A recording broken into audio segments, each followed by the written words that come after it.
Jalal al-Din Muhammad Rumi, sometimes known as just Rumi, was a 13th-century poet, Hanafi faqih, Islamic scholar, Maturidi theologian, and Sufi mystic who was born in Greater Khorasan in Greater Iran.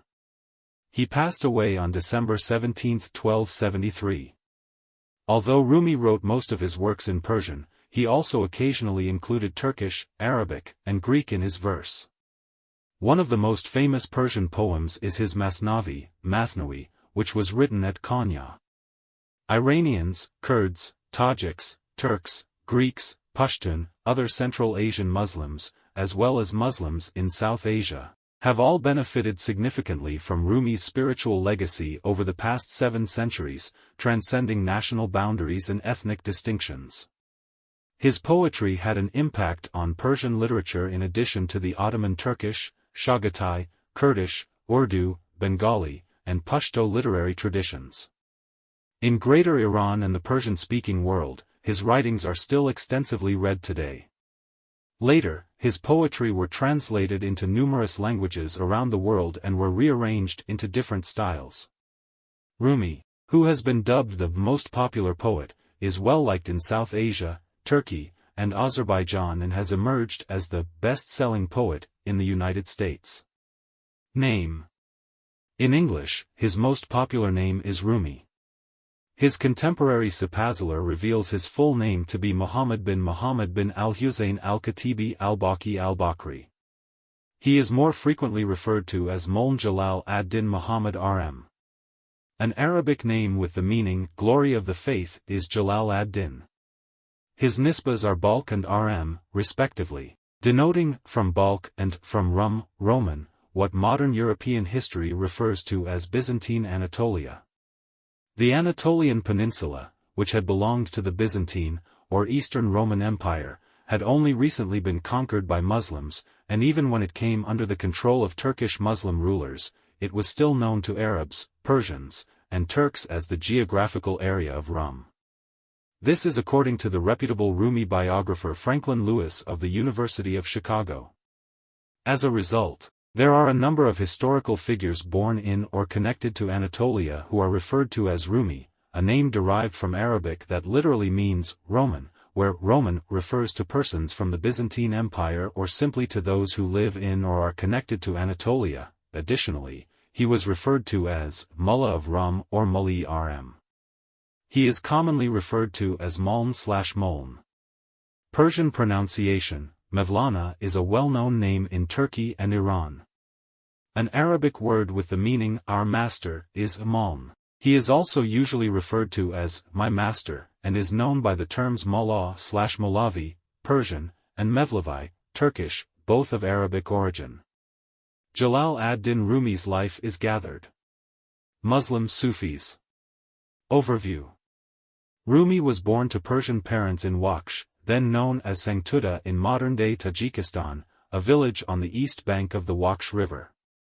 The region, which is culturally close to Balkh, is where Maulana's father, Bahauddin Walid, practiced law and was a preacher. Rumi was about 5 years old when the family relocated to Samarkand in 1212, and he continued to live and work there till then. Greater Balkh had been a significant hub of Persian culture for many years at that point, and Sufism had grown there. The Persian poets Adar and Sanai were Rumi's primary influences, along with his father. In another poem, Rumi mentions that Adar has traversed the 7 cities of love, we are still at the turn of one street, and that Adar was the spirit, Sanai his eyes twain, and in time thereafter, came we in their train. His father was also a member of Najm al-Din Kubra's spiritual family. Rumi wrote his works and passed away in Rum during the Persianate Seljuk Sultanate of Rum, where he spent the majority of his life. He was laid to rest in Konya, where a shrine honoring him still stands.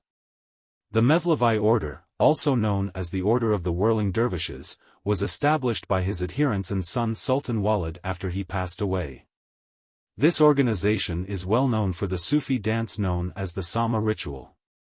He was buried next to his father, and a shrine was built over his bones.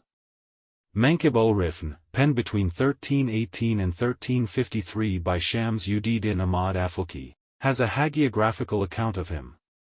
Due to the fact that it includes both Rumi facts and legends, this biography should be handled with caution.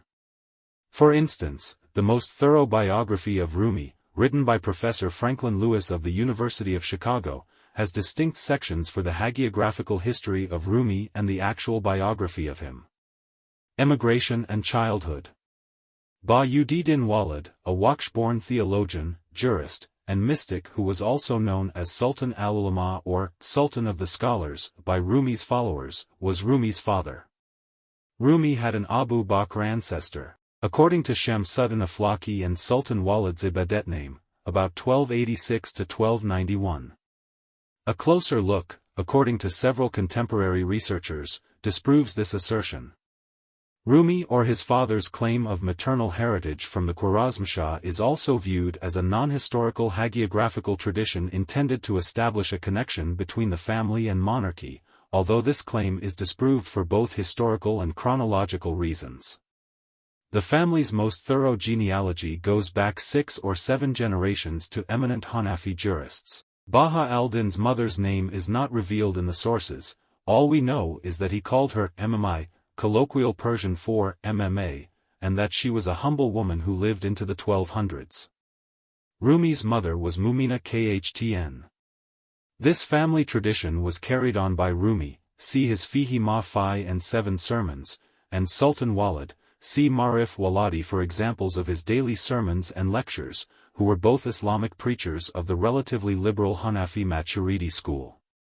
Between 1215 and 1220, when the Mongols invaded Central Asia, Bahauddin Walid traveled west with his entire family and a number of pupils. Rumi met Attar, one of the most well-known mystic Persian poets, in the Iranian city of Nishapur, which is situated in the province of Khorasan, according to a hagiographic version that is not universally accepted by Rumi scholars. Attar acknowledged Rumi's spiritual greatness right away. When he noticed the father strolling in front of the son, he said, "Here comes a sea followed by an ocean." Attar offered the youngster his Azrunma, a book explaining the soul's interconnection with the physical world. This encounter left a lasting impression on the 18-year-old Rumi and eventually served as the source of inspiration for his writings. From Nishapur, Walid and his group traveled to Baghdad, where they encountered numerous academics and Sufis. They traveled to Hijaz from Baghdad and made the pilgrimage to Mecca. The caravan continued on its journey through Damascus, Malatya, Erzincan, Shivas, Kayseri, and Nigda. After 7 years, they finally made Karaman their home, when Rumi's mother and brother both passed away. Rumi wed Gauhar Khatun in Karaman in 1225. Sultan Walid and Ala-eddin Chalabi were their 2 sons. After his first wife passed away, Rumi remarried and had 2 children, Malaka Khatun, a girl, and Amir Alam Chalabi, a son. Al-Uddin Kikabd, the ruler of Anatolia, most likely as a result of his persistent request on May 1, 1228 within the areas of the Seljuk Sultanate of Rum that are the furthest to the west. Interactions with Shams-e Tabrizi and education. A page from a copy of the Diwani Shams-e Tabrizi made around 1503. Check out Rumi Ghazal 163. Bahauddin rose to become the madrasa's, religious school, head, and when he passed away, Rumi, at 25 years old, took over as the Islamic Malvi. Sayyid Burhanuddin Wakik Termatsi, one of Bahauddin's pupils, continued to instruct Rumi in both the Sharia and the Tariqa, particularly that of Rumi's father. Rumi studied under Burhanuddin for 9 years, until the latter passed away in 1240 or 1241. Rumi subsequently began his public career as an Islamic jurist, issuing fatwas and delivering speeches at Konya's mosques. He also taught his followers in the madrasa while acting as a Malvi, Islamic instructor. Rumi is reported to have traveled to Damascus during this time and stayed there for 4 years. On November 15, 1244, he had a chance encounter with the dervish Shams-e Tabrizi that forever altered his life. Rumi went from being a successful lawyer and educator to becoming an ascetic. Shams had crisscrossed the Middle East in quest of someone who could endure my company, and had prayed for them. "What will you give in return?" a voice asked.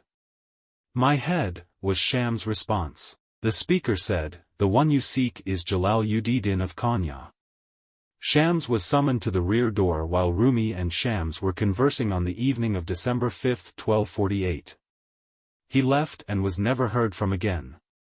If true, Shams offered his head for the sake of mystical companionship. It is said that Shams was assassinated with the help of Rumi's son, Ala-ud-Din, Divan-e-Shams-e Tabrizi. A collection of lyric poetry, was an outpouring of Rumi's love for Shams and his grief at his passing. He returned to Damascus after scanning the area for Shams. He came to the realization, why should I look? I am identical to he. His spirit communicates with me. I've been trying to find myself. Old Age and Death. First book of the collection of poems, Masnavi-i-Manavi, double-page illuminated frontispiece, 1461 manuscript. Ghazals, Persian poems, that Maulana had written on the spur of the moment were collected in the Divan-i-Kabir or Diwan Shams Tabrizi. In the goldsmith Salah-ud-Din-e Zarkub, Rumi discovered a new friend. After Salah-ud-Din passed away, Hussam-e Chalabi, Rumi's favorite student and scribe, took over as Rumi's companion. Hussam once shared with Rumi an idea he had as the two of them were strolling through the Maram vineyards outside of Konya.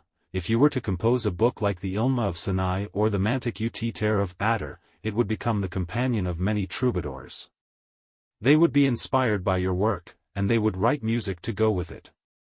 The first 18 lines of his Masnavi are written on a piece of paper that Rumi pulled out while grinning, beginning with, "Listen to the reed and the tale it tells, how it sings of separation." Rumi was urged by Hussam to write more. Rumi dictated the 6 volumes of this masterpiece, the Masnavi, to Hussam over the course of the following 12 years in Anatolia. When Rumi became ill in December 1273, he foresaw his own demise and wrote the famous ghazal, which starts with the verse, "How doest thou know what sort of king I have within me as companion? Do not cast thy glance upon my golden face, for I have iron legs." In Konya, Rumi passed away on December 17, 1273. Local Christians and Jews joined the multitude that gathered to say goodbye as his body was taken through the city as the mixed Konya community mourned his passing. 56. Rumi's remains was buried next to his father's, and a magnificent shrine known as the Green Tomb, modern-day Mevlana Museum in Turkish, was built over his grave. His memorial reads, "When we are dead, seek not our tomb in the earth, but find it in the hearts of men." Rumi was close friends with the Seljuk queen and Georgian princess Gurju Khatun. The funding for the erection of his mausoleum in Konya came from her. The Mevlana Mausoleum, built in the 13th century with a mosque, dance hall, school, and dervish residential quarters, is still a renowned pilgrimage site today and is possibly the most frequented by followers of all major religions. Teachings. Rumi's poetry, like that of other mystic and Sufi poets of Persian literature, speaks of the love that permeates the earth. The principles encapsulated in the Quranic phrase Shams-e Tabrizi identified as the essence of prophetic instruction are also expressed in Rumi's teachings. Know that, there is no God but He, and ask forgiveness for your sin, Quran. 47:19. According to Shams' interpretation, the first portion of the passage urges humanity to learn about Tawhid, God's unity, while the second tells them to deny their own existence. The connection between Tawhid and love is made clear in a verse by Rumi that describes love as that flame which, when it blazes up, burns away everything except the everlasting beloved. This passage from Rumi's work the Masnavi shows his yearning and desire to achieve this ideal. I died to the mineral state and became a plant, I died to the vegetal state and reached animality, I died to the animal state and became a man, then what should I fear? I have never become less from dying. At the next charge, forward, I will die to human nature, so that I may lift up my head and wings, and soar among the angels, and I must, also, jump from the river of, the state of, the angel. Everything perishes except his face. Once again I will become sacrificed from, the state of, the angel, I will become that which cannot come into the imagination, then I will become non-existent. Non-existence says to me, in tones, like an organ, truly, to him is our return. Fables, everyday situations, Quranic revelations and exegesis, and metaphysics are all woven together into a large and complex tapestry by the Masnavi. Rumi was adamant that one may approach God through dancing, poetry, and music. Rumi believed that music might aid followers in focusing their entire self on the divine and doing so intensely that the soul could be both destroyed and raised. These concepts served as the foundation for the ritualization of the dervish practice of spinning. His doctrine served as the cornerstone for the Mevlevi order, which his son Sultan Walid established. Sama was inspired by Rumi to turn while listening to music and do the sacred dance. Sam in the Mevlevi religion symbolizes a mystical journey of spiritual ascent to the perfect one through mind and love. On this journey, the seeker metaphorically moves in the direction of the truth, develops through love, gives up the ego, discovers the truth, and finally encounters the perfect. The seeker then returns from this spiritual trip more mature and ready to love and serve all of creation without prejudice against ideologies, races, classes, or nations. Rumi elaborates on the notion of love's universality in additional poems in the Masnavi. The lover's cause is separate from all other causes. Love is the astrolabe of God's mysteries. Rumi's favorite musical instrument was the ney, reed flute. Major works. Rumi's poetry is frequently broken down into many categories, including the 6 books of the Masnavi and the quatrains, rubaiyat, and odes, ghazals, of the Divan. The discourses, the letters, and the 7 sermons are the 3 categories for the written writings. Poetic works. The spiritual couplets, or manoi mana, is Rumi's most well-known composition. The 6-volume poem is frequently referred to as the Quran in Persian and occupies a prominent position within the illustrious canon of Persian Sufi literature. It has been hailed as the best spiritual poetry in all of literature by several commentators. It has over 27,000 lines, each of which is made up of a couplet with an internal rhyme. Although there are many alternative meters that can be employed in Mathnawi poetry, after Rumi wrote his poem, the meter he chose became the best Mathnawi meter. The Nizari Ismaili citadel of Gurdku saw the earliest known use of this meter for a Mathnawi poetry between 1131 and 1139. It most likely paved the way for following poetry written in this manner by mystics like Attar and Rumi. The Dawn-e-Kabr, great work, or Dawn-e-Shams-e Tabriz, the works of Shams of Tabriz, which bears the name of Rumi's teacher Shams, is his other significant composition. The Divan also includes 90 ghazals and 19 quatrains in Arabic, a few dozen or so couplets in Turkish, mostly macaronic poems of mixed Persian and Turkish, and 14 couplets in Greek, all of them in 3 macaronic poems of Greek-Persian, in addition to roughly 35,000 Persian couplets and 2,000 Persian quatrains. Prose works. The book Fihi Ma Fihi, In It What's In It, contains a chronicle of 71 speeches and lectures that Rumi gave to his pupils on various occasions. Rumi did not directly compose the work, rather, it was assembled from the notes of his numerous students. A. J. Arbery originally published discourses of Rumi in English translation from the Persian, New York, Samuel Weiser, 1972, and Wheeler Thaxton translated the second book, Sign of the Unseen, Putney, Vermont, Threshold Books, 1994, into English. The Fihi Ma Fihi style lacks sophisticated wordplay and is intended for middle-class men and women. Majlis-e Sabeh, often known as 7 Sessions, is a collection of 7 sermons or lectures delivered in 7 separate Persian assemblies. A commentary on the underlying meaning of the Quran and Hadith is provided in the sermons themselves. Additionally, quotes from poetry by Sana'i, Attar, and other poets, including Rumi himself, are used in the sermons. After Shams-e Tabriz, Rumi preached at notables' requests, particularly Salih al-Din Zarq, according to Aflaq. Although Rumi's Persian is written in a very straightforward way, his understanding of Islamic sciences is evident from his quotations of Arabic, historical knowledge, and hadith. His lecturing manner is characteristic of that of Sufis and other spiritual authorities. The collection of letters known as Makatib, the letters, or Maktubat, was written by Rumi in Persian to his followers, relatives, and men of power.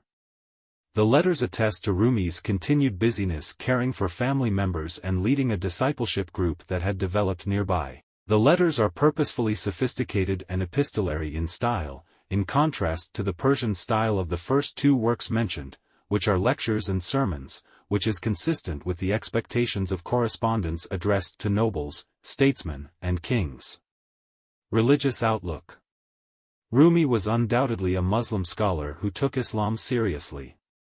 However, the breadth of his spiritual vision went beyond a particular sect's concerns. The first quatrain says, "On the seeker's path, the wise and crazed are one.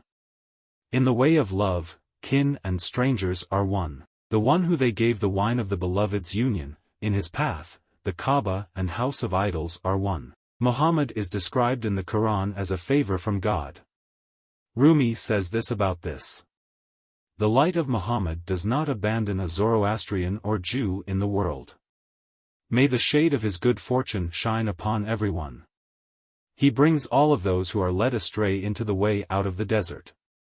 Rumi, however, believes that Islam is superior by saying, "The light of Muhammad has become 1,000 branches, of knowledge, 1,000, so that both this world and the next have been seized from end to end.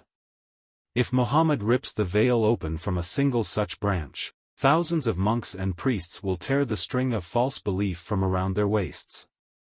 Numerous poems of Rumi make references to the Quran's supremacy and the value of outward religious commitment. "Flee to God's Quran, take refuge in it. Therewith the spirits of the prophets merge. The book conveys the prophet's circumstances. Those fish of the pure sea of majesty." Rumi explains, "I am the servant of the Quran as long as I have life. I am the dust on the path of Muhammad, the chosen one. If anyone quotes anything except this from my sayings, I am quit of him and outraged by these words." Rumi further claims, "It sewed my two eyes shut from desires for this world and the next, this I learned from Muhammad." Rumi writes on the opening page of the Masnavi, "This is the book of the Masnavi, and it is the roots of the roots of the roots of the Islamic religion, and it is the explainer of the Quran." In the opening to his philosophical commentary on the book, Hadi Sabzavari, one of Iran's most significant 19th-century philosophers, makes the following connection between the Masnavi and Islam. "Since the entire Mathna is, as you will see, an explanation of the clear verses of the Quran, a clarification of prophetic utterances, a glimmer of the light of the luminous Quran, and burning embers radiating their rays from its shining lamp, it is a commentary on the versified exegesis of the Quran, and its occult mystery. When it comes to searching through the Quranic treasure trove, one can uncover all of the ancient philosophical knowledge contained therein. In the Mathna, the Mathna, is totally eloquent philosophy. The authors, R.M., achievement in uniting the law, Shara, the path, and the truth in a way that includes critical intellect, profound thought, a brilliant natural temperament, and integrity of character that is endowed with power, insight, inspiration, and illumination belongs to God." The pearly verse of the poem actually combines the canon law of Islam, Shara, the Sufi path, Arka, and the divine reality, Akka. Said Hossein Nasser claims that around 6,000 verses of the Diwan and the Mathnawi are basically straight translations of Quranic verses into Persian poetry. Hadi Ha'iri is one of the finest living authority on Rumi in Persia today. "The Sufi is clinging to Muhammad like Abu Bakr," says Rumi in his Dawa. Continuity. Rumi's works have been translated into a wide range of languages, including Russian, German, Urdu, Turkish, Arabic, Bengali, French, Italian, and Spanish. They are also being performed in an increasing range of contexts, such as concerts, workshops, readings, dance performances, and other artistic endeavors. Rumi is one of the most read poets in the United States, and Coleman Barks' English translations of Rumi's poetry have sold more than 500,000 copies worldwide. 800th Anniversary Celebrations.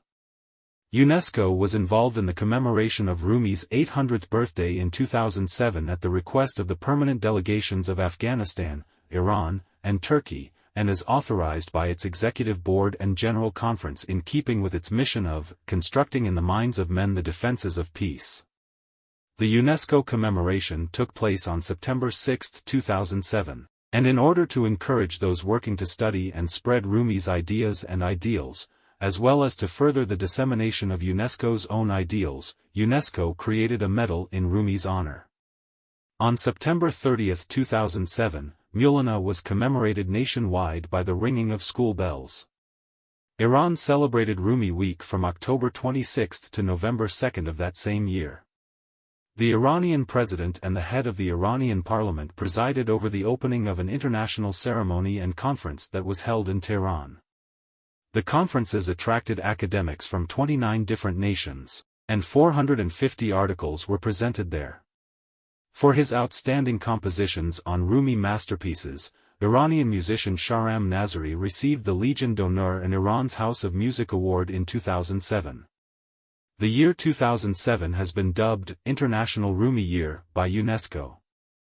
Also on September 30, 2007, Turkey commemorated Rumi's 800th birthday with a massive whirling dervish ritual performance of the Sam that was broadcast live in 8 nations utilizing 48 cameras.